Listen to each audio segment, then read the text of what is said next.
How do we align? Let's talk about it. So in regards to attracting and sustaining healthy love, aligning means that your choices, energy, and lifestyle matches the choices that you say you want. So you can't say that you want peace and still entertain chaos. And a lot of times women are in situations like they say that they want a man who is peaceful, right? So traits of being peaceful is usually kindness, they're considerate, they're compassionate, they're nurturing, things like that. Men can show that type of that side of them, right? But then they entertain the opposite, the total opposite of that guy. Somebody who's abusive, who is disrespectful to them, who puts them down, who just makes them feel overall unwell. So if you say that you want a man who's peaceful, but then you're entertaining someone who's not, you are out of alignment. You also can't say that you want consistency and then entertain people who breadcrumb you. So you might have a man that you are dating and he may say that, okay, I want you to meet me at some restaurant around 7 o'clock and we're going to have dinner, then we're going to have movies or whatever. They plan a date and they have an exact time for you to meet up, right? And then he doesn't show up. Or worst of all, he doesn't even let you know. You try to call him, he's unavailable. So he just ghosted you. You have no idea what's going on. So then maybe like 3 months down the line, he'll contact you and be like, hey, what's up? You want to hang out?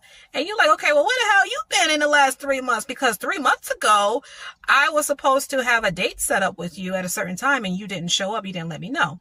And then he might give you some kind of raggedy ass excuse about how he didn't make it or whatever. He might make the story look really, really good, right?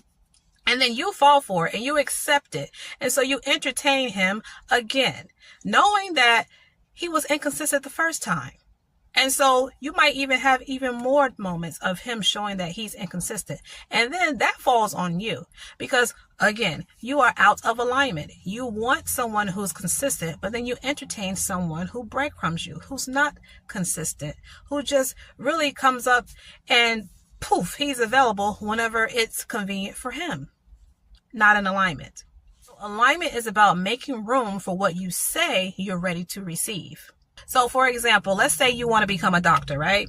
So you don't just wish for it. You go to college, you study, you sacrifice sleep, social time, distractions, all that. You pretty much don't have a social life. So you literally restructure your life to support the version of you that becomes that. That's alignment. It's becoming before receiving. Now, sure, someone could just technically enroll in med school without discipline, structure, or clarity. What typically happens?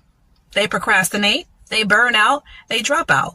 Why? Because they entered the opportunity but wasn't ready for the responsibility. The same thing happens in relationships. You can attract a partner without the healing or self-awareness, but it probably won't last. And this is why I say that surface level dating advice does not typically work, because it may get you in the door, but it doesn't keep the relationship going. So you can attract a man, but you can't keep the man, right? And usually you probably are using manipulative tactics to attract the man in the first place. You out here trying to find 5 ways to make him love you, 5 ways for a man to chase you. And then whenever you finally do get the man, you're stumped. You're like, okay, well, I don't know what to do.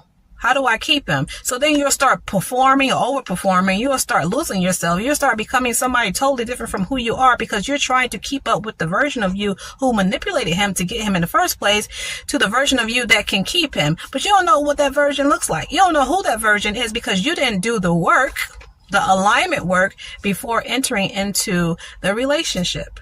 So let me speak on one more thing, because being in alignment doesn't necessarily mean that nothing bad will ever happen to you. It doesn't mean that you'll never get triggered again. It doesn't mean that you'll never feel heartbreak, confusion, or go through tough seasons. Just like you can't predict a storm or stop a hurricane, life is going to life. So alignment isn't about avoiding real life. It's about being prepared for it. And that's the work that I help women do. Unlearning the stuff that has been blocking you from love and learning how to attract it, keep it, and grow in it without losing yourself. So if you're tired of just healing and you're ready to actually live aligned, read the caption to find out what's next.